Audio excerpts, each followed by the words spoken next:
Yes, there's the telltale gold colour. This is an old Huon pine stump which would have been chopped down over 100 years ago, Nick.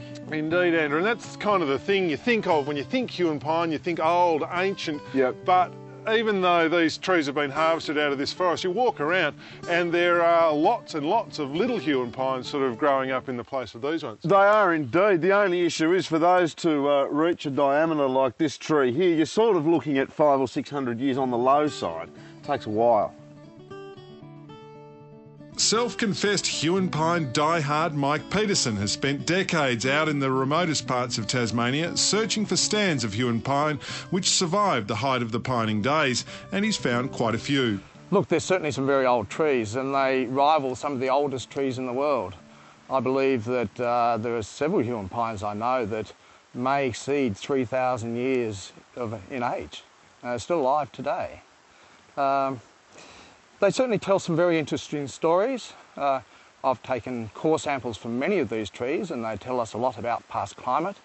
They tell us a lot about how these trees grow and how old some of these forests are.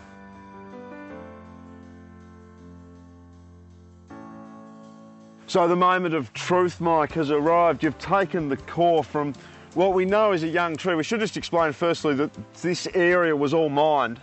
Yes, there was gold mining here back in the 1880s, yep, and again during the Depression, in the 1920s and 30s. So these are new, well, relatively speaking, new trees. Well, this is regrowth from the disturbance in the mining, yep, and I've actually been very lucky. I've hit the centre of the tree, and just doing a rough estimate, I'd say that this is probably about 80 to 85 years from there to where my finger is. Which in Huon pine terms is quite a young tree.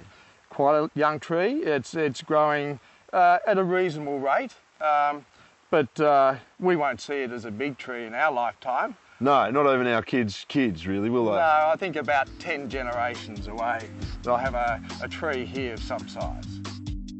Even though the Huon pine is growing back, it will never be harvested again. That's why the stockpile at Island Specialty Timbers will continue to grow so long as the logs keep floating down the river.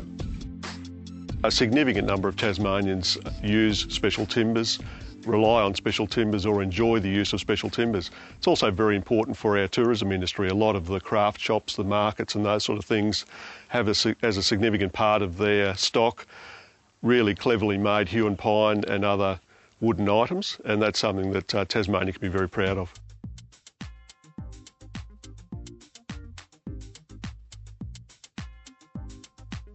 And this is the final destination for much of our salvaged Huon pine, going through the mill here, as it has done for more than 150 years. Not too many of those blokes have 10 fingers left, Nick, but from here the Huon will be sold out to craft people and furniture makers all over the state, and thanks to the salvage program, it'll continue for decades to come.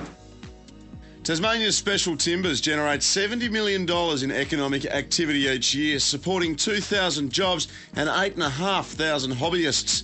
The Huon pine salvage is a joint initiative between Parks and Wildlife and Forestry Tasmania and has already collected some 900 tonnes of timber. A new chain of custody system has virtually eliminated the black market, meaning you can buy special species timbers knowing they have been legally sourced. Island Specialty Timbers operates its yards in Strawn and Jeveston and predicts it will be able to meet demand for Huon pine for the next 30 years. Visit Forestry Tasmania's website to learn more about the new Special Timbers strategy. Now, after the break, we meet a man who celebrates his 70th birthday in his own unique way. And later, the different jobs involved in forestry.